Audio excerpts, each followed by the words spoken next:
There we go. Welcome to the Human First AI Marketing Podcast. I'm your host, Mike Montague. My guest this week is Dustin Riechmann, and he is at Seven Figure Leap, sevenfigureleap.com with the number 7, just like I have the number 9 in my domains. It helps you get a nice short domain name, right, Dustin? It does. I mean, you have to buy both, the spelled out version and the numerical version so people know how to find you. But yeah, I'm a big fan of the numerical. Oh, that's good. Well, you've made the 7-figure leap. You can afford to domain. Buy all the domains. All right. Well, I like to start with the human part first. It's called Human First AI. So you're Story Brand certified, which I think is awesome. And you help people at 7-Figure Leap tell their stories on podcasts with podcast guesting and getting out there and finding new people. And I think that's a really cool gig. And I think a lot of people need help with it. How did you get into it? Through humans. There's this book called Building a Story Brand, New York Times bestseller. This guy named Donald Miller wrote it. And I was aware of it. Like, I think I had the ebook version, I was like Story Brand aware, but I was running my program. This is going back about over a year ago, almost 2 years ago, actually, at this point. And someone in my program was like, "Oh, you need to meet my friend Macy." I'm like, "Okay, that sounds cool." So I had this introduction call with Macy, and we're talking about all the cool stuff she does.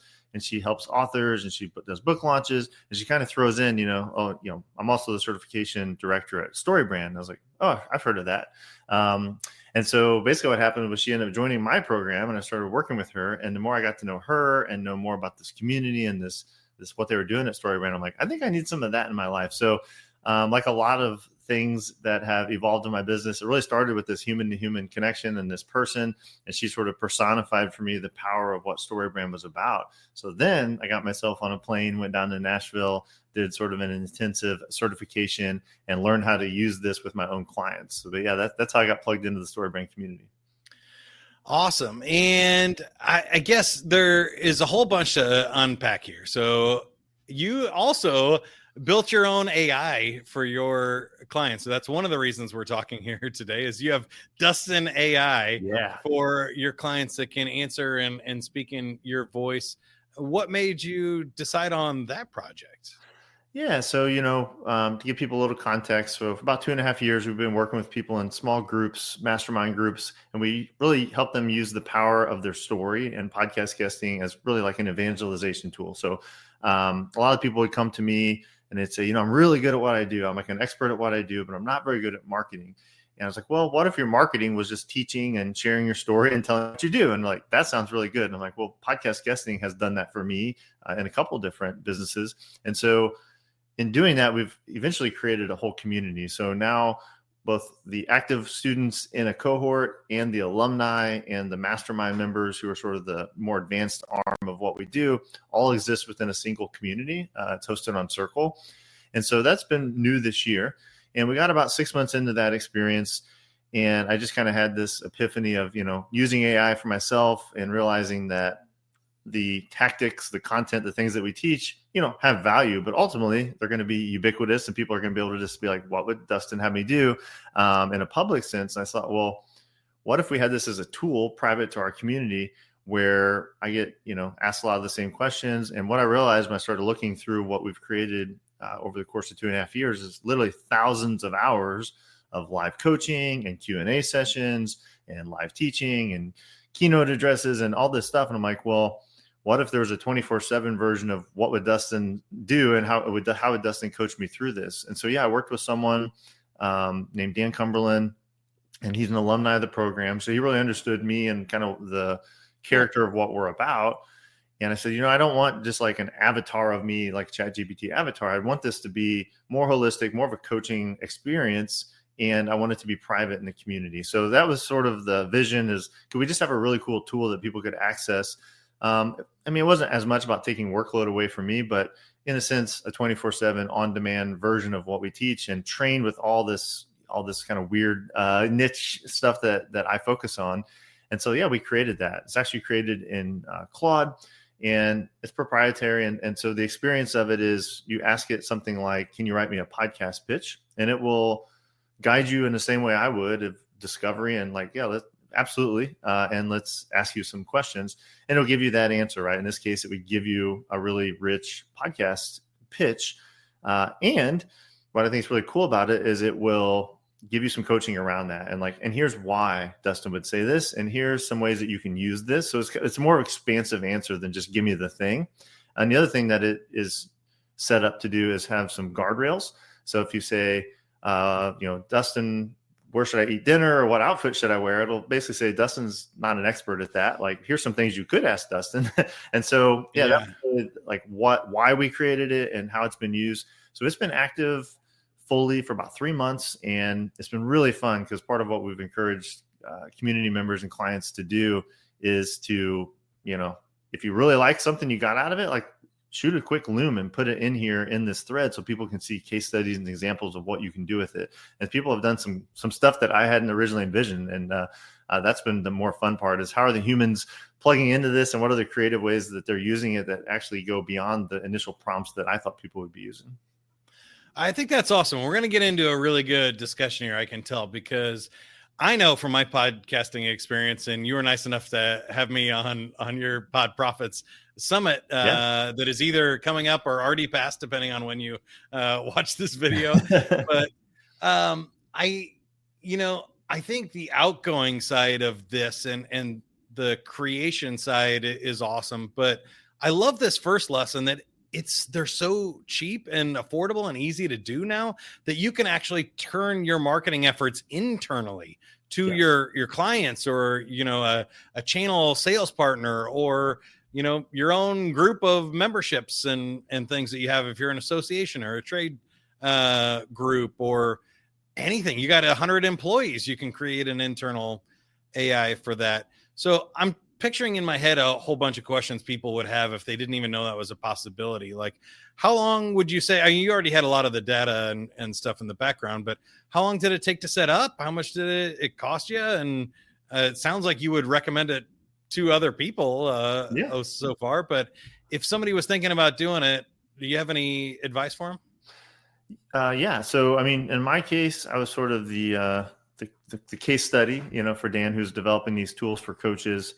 And so it was a bit of a discovery process. It was like, first of all, how do we get it to function the way we want it to function? So which platform should we use? What data does it need? And so we went through that process. And then a whole different challenge is, how do we let people interface with it? So I didn't want them to have to do is like go on some separate login and log into ChatGPT or somewhere. Yeah. It's like, how can we make this native within Circle so that you're literally in the same place you're already in and you can interact with it right there? And we accomplished that. So I paid $5,000 for this experiment, this consultation. I think it's paid off as a big value because it's a rich bonus for people that come in. People do crave AI, and a lot of, at least my clients, don't fully understand it, right? And so to be able to say, you don't need to understand it, it's just here. And anything that you'd be inclined to ask Dustin, like, go here first. That's been important. And then the other thing that's been important on an implementation standpoint, if people are thinking, how could I use this, is integrating it into the flow of what we do. So instead of, say, we're talking about pitching, just to keep that example, we have a whole week in our program that's about that, and I have teaching about that. But instead of saying, let's start from scratch, it's like, hey, let's share my screen, let's fire up Dustin AI, and let's use that. And so making it more of a native part of how people think about implementation, I think has been real. That's been the training for me as like the facilitator and the coach, is getting out of my default of starting from scratch and thinking, no, we already have a tool that's going to be the shortcut, and let's show people and demonstrate how to use it.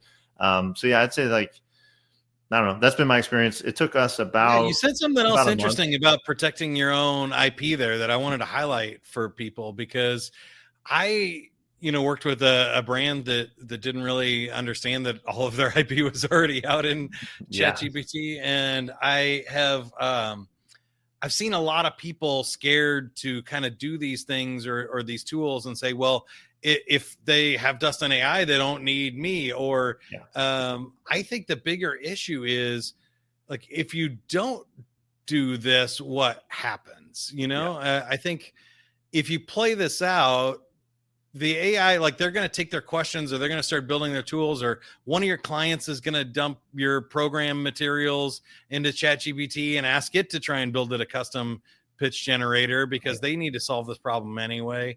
And so this is gonna happen if you're, staying. Yeah, and I saw a lot of companies do this when I was building social media accounts and stuff, and they go, well, what if our customers say something bad online about us? And you go, well, they're going to do that. Right. So the question is, do you want to be there when they say something bad and know about it, or do you want it to be out in the public and you have no idea because you're not on social media? And I kind of feel like this is happening again, where the people that use AI, that leverage it, that build their connection, and your customers know that there's Dustin AI, means they don't have to go look for another tool. And the more they use it, the more valuable it makes you, not the less valuable it makes you. And you bring up a good point, because actually, I've been playing around with it, as I said, but there was a moment about probably 6 months ago, about 4 months before I decided to actually do this as a project, maybe 8 months ago, where one of the members was starting to post. They're like, hey, I uploaded your training video, and then I've been using my chat GPT, and look what the pitch it created. I'm like, okay, like both interesting and a little scary, because like my IP's out there. And this was really before the more current version where ChatGPT actually goes out on the internet, right? So, like literally yesterday, I'm like, someone had posted their top thoughts of the year, from their podcast. I was like, oh, so I put, Dustin 7-Figure Leap podcast. What are the top insights from the episodes this year? And it put like an amazing summary. I'm like, oh, geez, like I'm doing this, but as the guy who owns it, but like anyone could do this, right? Yeah. So that was also kind of a telling thing is, your IP, if you have any sort of public facing brand, or you do any kind of teaching, I do public presentations, teach online, post on LinkedIn, have a podcast, guest on podcast. Therefore, everything Dustin has taught publicly is basically already there for the taking. And so you're not keeping any secrets. So pulling it inside, I think what that does, I don't know if it'll ultimately protect it, but what I think it does is it makes people think first of, this is the source. This is like, I have the guy here who I'm querying. Like this is probably more true than something I could go do on my own. And my community and my program is not an AI tool. The AI tool is a supplement and, a bonus to that. So a lot of the value we create is actually through peer-to-peer insights, through giving people more clarity, giving people context, and really a big value that we drive is connection, right? So you get into this mastermind group, and now you're in a communal environment. You've got a place to celebrate wins, a place to talk about frustrations. Yes, there are outputs like a podcast pitch that frankly anyone can just go use my name and probably get my template and do it. But doing that within the context of a community and humans to like say, yes, that's a good pitch, but does that serve your business goals? Is that a good representation? Is this the foot you want to put forward? Those types of questions, you don't get the qualitative questions. You get the quantitative output, but you don't get the qualitative questions without the context. And so I think bringing it internal where you're going to get the context, if you're using it within what we do. And the other thing that's cool for me is I can look at the back end and I can see what queries people are asking, and it's getting smarter as they ask them, right? And so we're doing our best to kind of keep it as an internal tool rather than a replacement for the IP that maybe does become inevitable. So well, I think you hit on another interesting thing that I found here at Avenue 9, which is the human first part is important, but also the human last part is important. So, one, they get to interact with you and learn from you before they use the AI tool to pitch, but then also in your community, they get humans to review it after you create the pitch. So then you can use our 25 years of sales and marketing expertise to review it and go, you know what, that's not bad, but if you tweak this and this, it would make a lot more sense. Or this analogy got weird, maybe that's not what you meant there. And I found AI kind of does this a little bit, but humans do it a lot,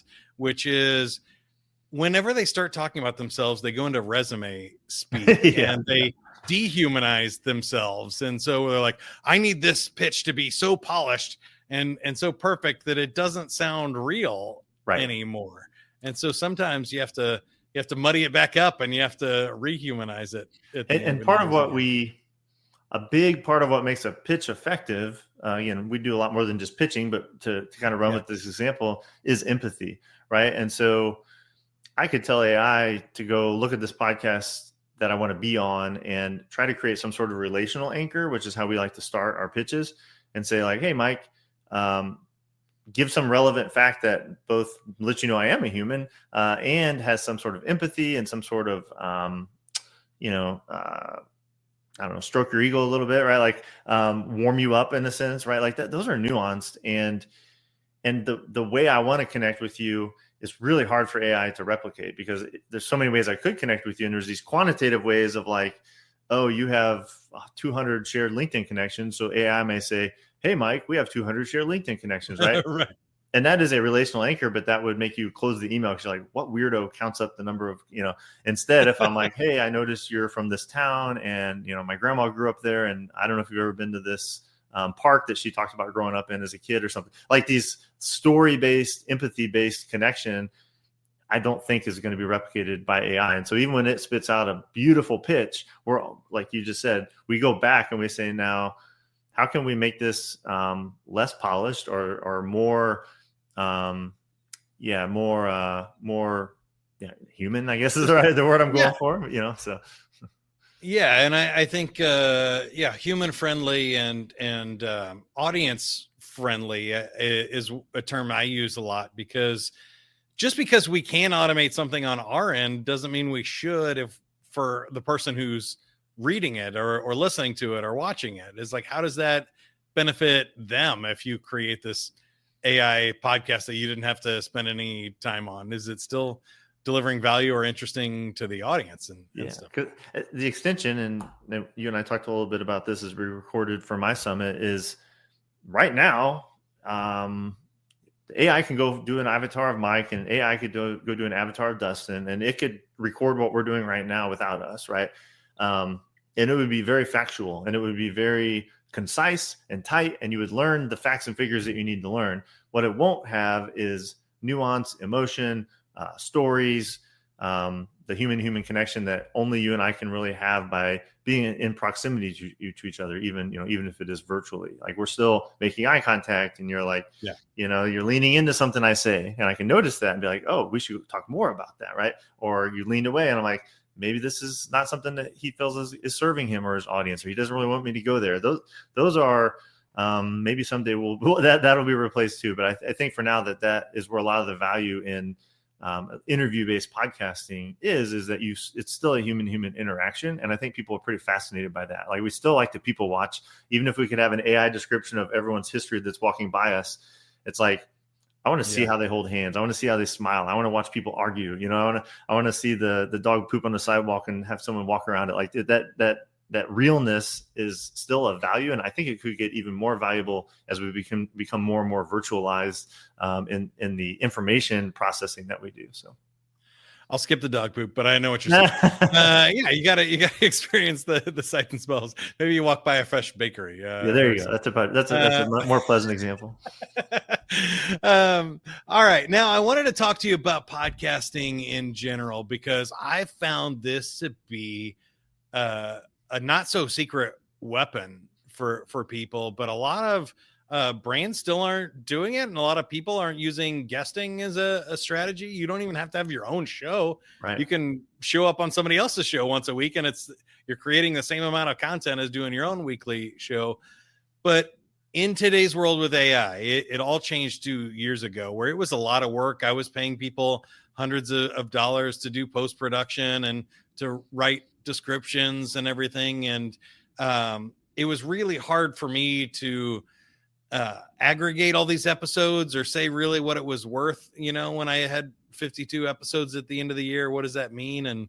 And they were kind of just ephemeral. I would make them and then they would go in the past.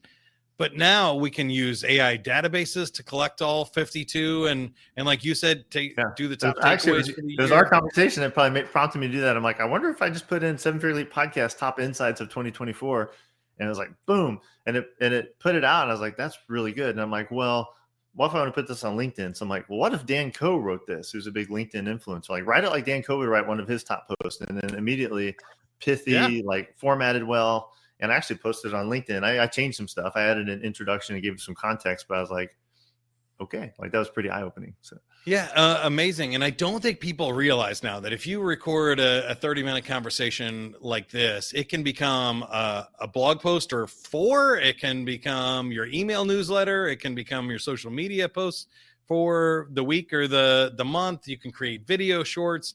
You've got YouTube stuff. It is absolutely like filling an entire marketing calendar from 30 minutes worth of effort. Yep. And then using AI tools to repurpose that. But in this strategy, you still have to do the work with 7-Figure Leap and Story Brand and like figuring out how to say it so that what you record is good. You also still have to do the marketing, work that I do at Avenue 9 and say, like, what are we making and how are we tying these together? Is there a call to action? Are we leading anybody to anything? Are we just throwing content out into the universe?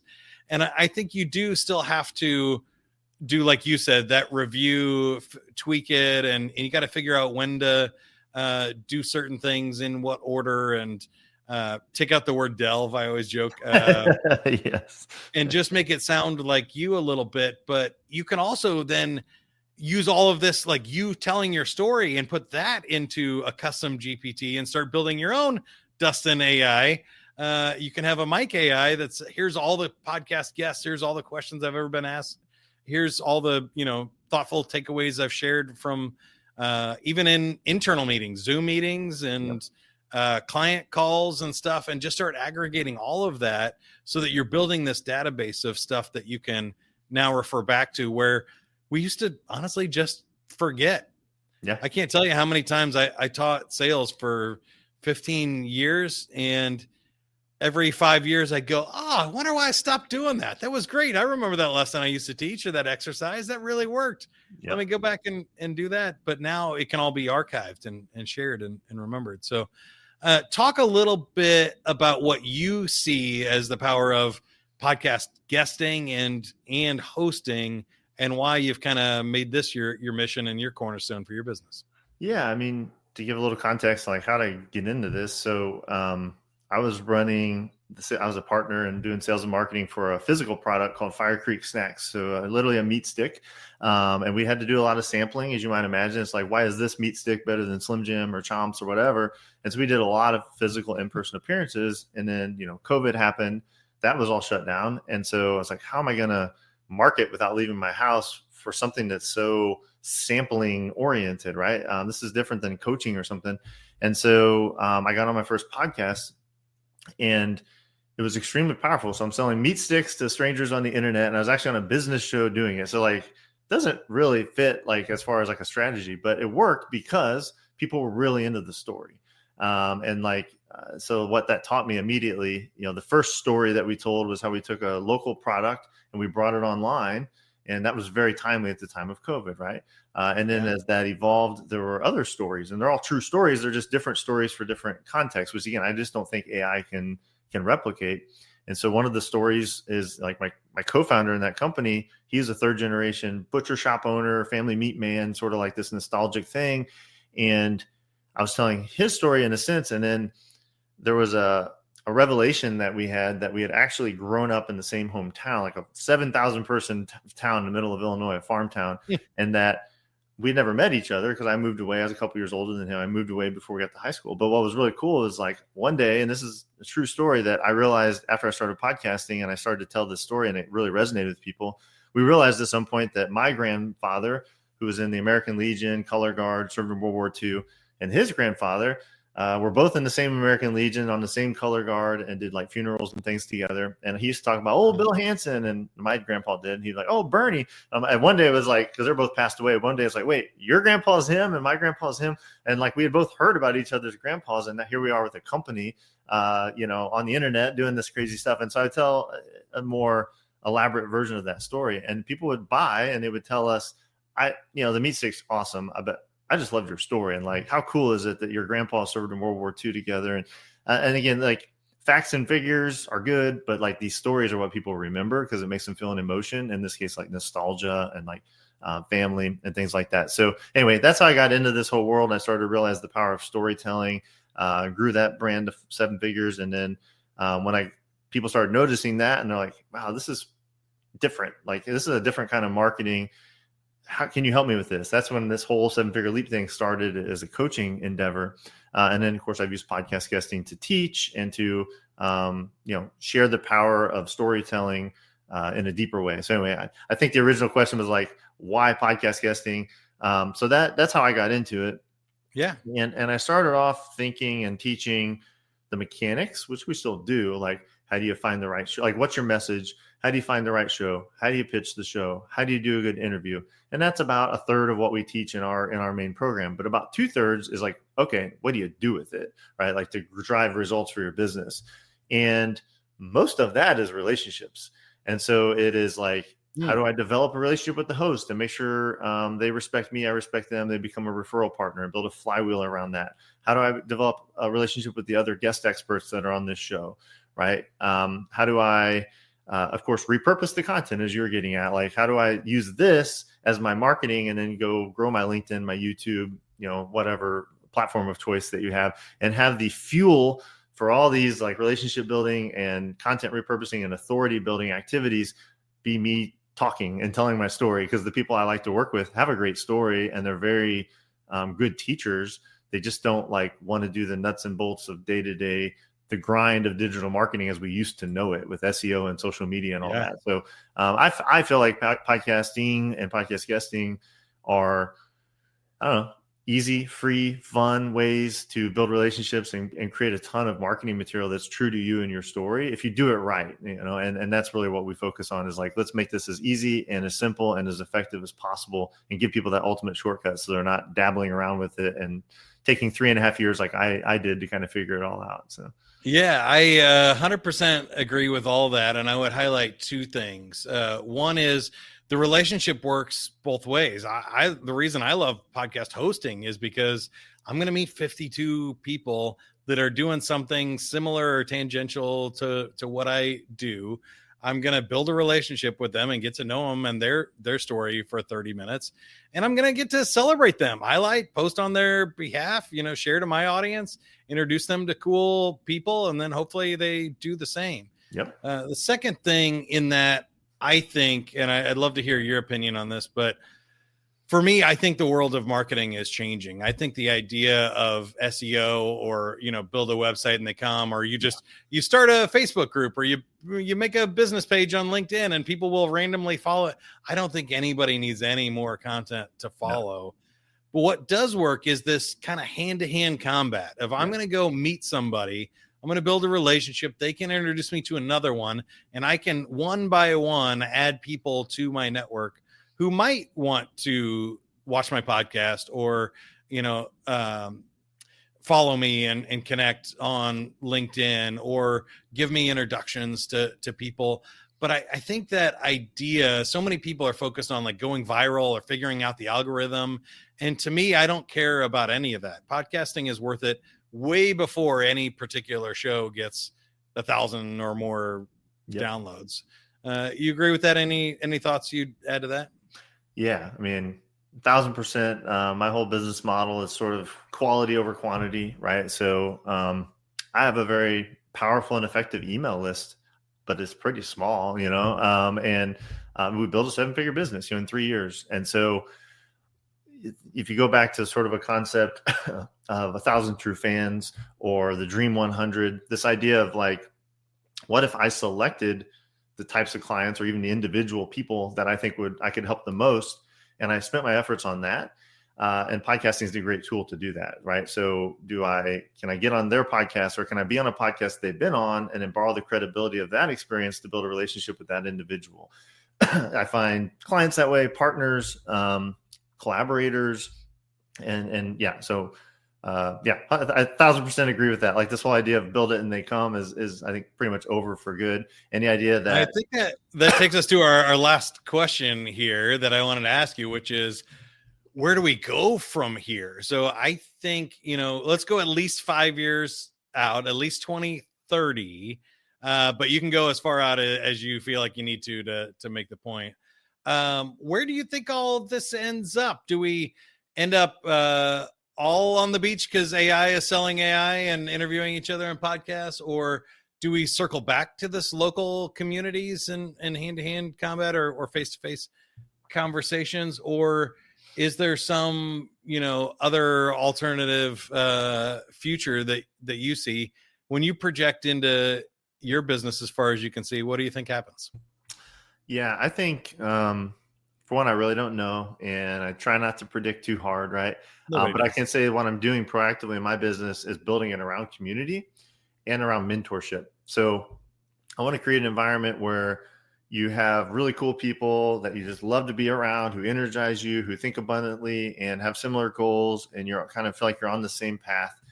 And to each other and from me and from other people that I kind of elevate in that community, you have mentorship, which means I've been there, I've done that. I know I already foresee the things you're going to have problems with, and I can help you in advance. I do think like the content is going to be ubiquitous. I think everything is going to be customized as an experience. So if I get on my phone and I'm looking up the best restaurant, it's going to give the best restaurant for me and my preferences. It's already going to know if I have an allergy and, the hours I like to eat and all that, like all that's coming real soon. But the idea of community, I think is going to get more and more important. I think in-person events are going to get more and more important. We've really dove deep into a virtual experience, in general, but also because of COVID. And we've already seen that, there's a huge uptick in travel. There's a huge uptick in people wanting in-person experiences. And I think it's just a lot of it's just the energetic proximity of being around people is still very valid. And I think it's part of our DNA. And so I don't think that's going away. So I feel like in 5 years or whatever, 10 years out, I feel like it's our experience interacting with the internet and virtually is kind of ubiquitous, if that makes sense. It's kind of like, you don't have to think about it. Like everything I want to know is I just know it. Maybe it's a neural link. I don't know. But like information is like 0% valuable in the sense that it's just I think so too. And I think there's more of a communal desire, right? Like kind of as a joke, but like this idea of meeting you at a campfire in a cave and like chanting and high-fiving and hugging and going for runs on the beach and swimming together, that kind of stuugh. Like people are going to crave depending that more on how things go with our AI overlords. We could all be back in caves. We might just be back in caves and by default, but I think we'll also. No, I hear you though. I think there is this idea of I think it's going to circle back. We've gotten to the point where you can't chase it. I mean, there are going to be big companies that do, right? Facebook, Google, Amazon. They're going to build the tools that kind of run everything, it looks like.